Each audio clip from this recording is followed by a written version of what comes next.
the unprocessed vegan's kitchen inventory. So I do not use any seasoning. I don't use any oil or any butter in all my cooking and all my eating. I eat a lot of raw stuff, obviously, or you would think, considering what I just said. And I also eat cooked food. And I have a video on raw versus cooked, which will explain why I eat both. You have to touch on that as a vegan because, I don't know, it's a subject. But anyway, here we are. So, you'll see a lot of containers. When you eat fresh, get you some good containers. And I use mostly glass, if I can't use all glass because of the whole plastic thing. But anyway, here we go. We've got, if it's in a bag, it's just green cabbage. It's just, I mean, when I say it's in a bag, it's just the food that's in a bag. On occasion, you can't buy fresh, and a little more convenient to sometimes buy stuff in a bag, like those apples, for example. Daisy Girl Organic Fuji's. This is my cold brew coffee here. We've got chickpeas, which I just made this morning. Chickpeas. This is some steamed cabbage that I put in here. We got the watermelon that I just processed for everyone with the last video. See, I just put it in here, and I left a little thing. So when you get done mowing the grass, you want to old school it and just face first off of a watermelon. That's always good to have. We got some papaya back there. Those are more chickpeas, the extras that I just refill in there when I'm out because I know the serving sizes. That's another reason why you can put stuff in things that you know how much they are. I know those chickpeas are between 175 and 200 calories per mason jar. That's why I put them in there. You don't have to calculate everything. And yeah, it's cool. But anyway, we got some Greenwise baby spinach here.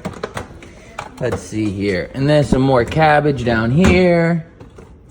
And this is actually black heirloom rice, or forbidden rice, which you can Google yourself, which is a nice, really nutty flavored, beautiful rice with spinach. And then I cook it and I have it ready to eat.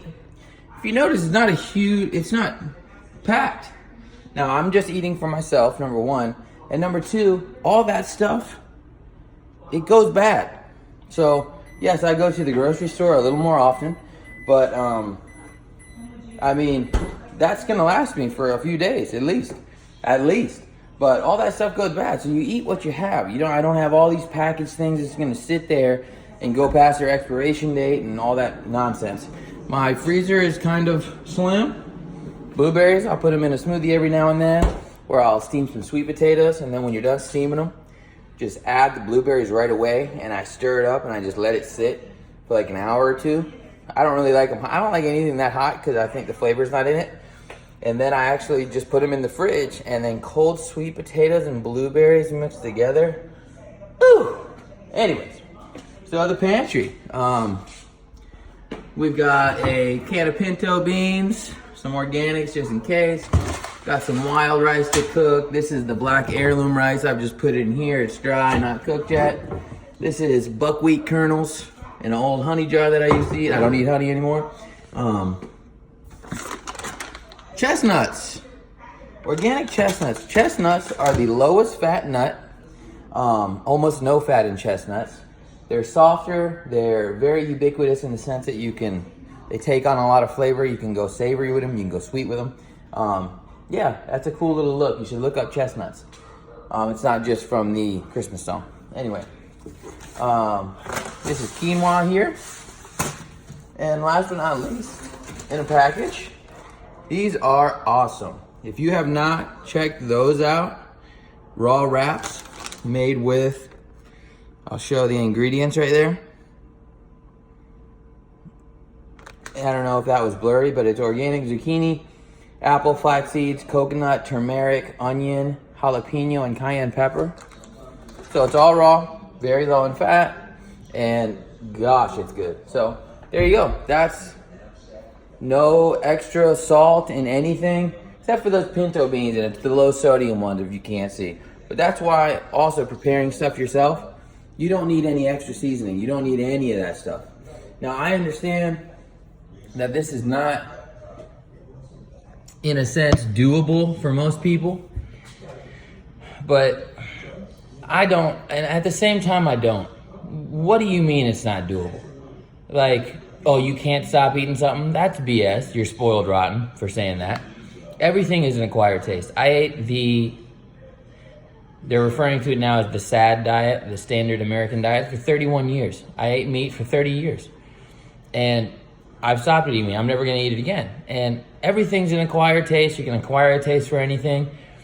And I like to relate that to, what if there was a famine like back in the day in Ireland and all they could eat was potatoes? If you didn't like potatoes before and all you had to eat was potatoes for a month, guess what? You're gonna start liking them potatoes. Anyway, oh yeah, speaking of, a couple other last few things. Sweet potato, Thai chilies on deck. Do I have anything else? And I do like coffee. I've got my coffee up here. This is Black Knight organic coffee from Selland Grove, Pennsylvania. Fresh roasted coffee. Fantastic coffee company. And yeah, there you go. But if you want to feel better and not have to, I don't know if you're in a pill bottle every day or if whatever your ailment may be, nutrition is the only thing you need to feel better. So there you go. That's just a quick look at the Unprocessed Vegans fridge. Let me know if you have any questions or anything. Like and subscribe if you like the jam. Cheers.